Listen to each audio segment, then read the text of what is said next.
Hello, Fright fans, and today we're looking at Leatherface.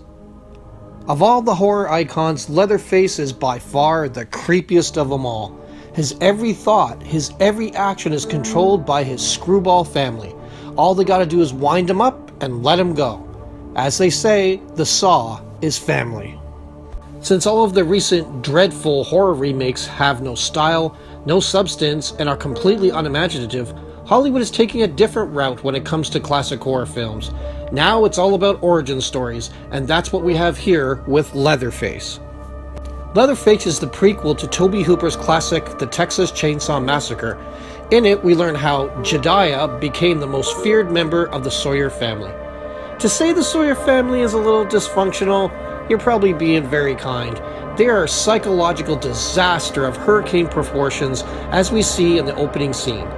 Deranged Mama Sawyer has two special birthday presents for young Jedediah. One is a man they have accused of being a thief, and therefore he deserves some backwood justice, and a chainsaw. Jedediah refuses to harm the man, so it's up to a younger grandpa to finish the job. Kids these days, sheesh.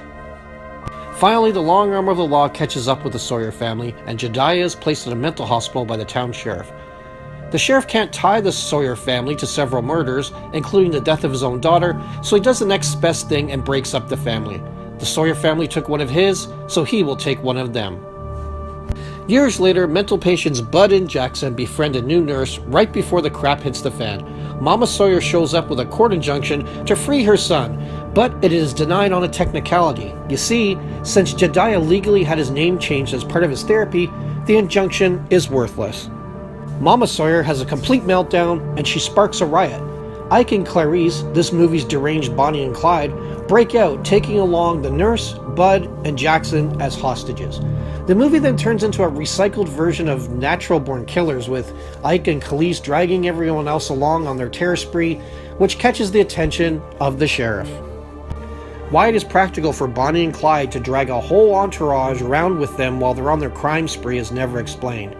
What I must admit is a clever plot twist about the only clever thing about this movie is we learn why Leatherface is the way he is and does what he does, including him not being that bright, not talking very much, and fashioning masks out of human flesh.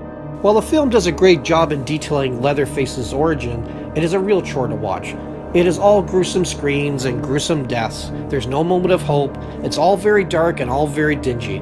Except for the nurse, there's really nobody to cheer for, and there's nobody to like. The longer the movie goes on, the longer it wears on you. There's just no room to breathe, and like the failed torture horror movies of the early 2000s, it's all frenzied brutality for the sake of brutality and nothing more. When it comes to Leatherface, all is not lost though. It does fill in the gaps of his origin quite skillfully, but the trip to get there is like being stuck on a roller coaster's highest hill because of a malfunction. At first it might be thrilling and exciting, but after a while of being stuck up there, it all just becomes too much. And you just want to get off. Lily Taylor is the real standout here. She just chews up the scenery as Mama Sawyer. You can tell she's just having a hell of a time, and it comes out in every part of her performance.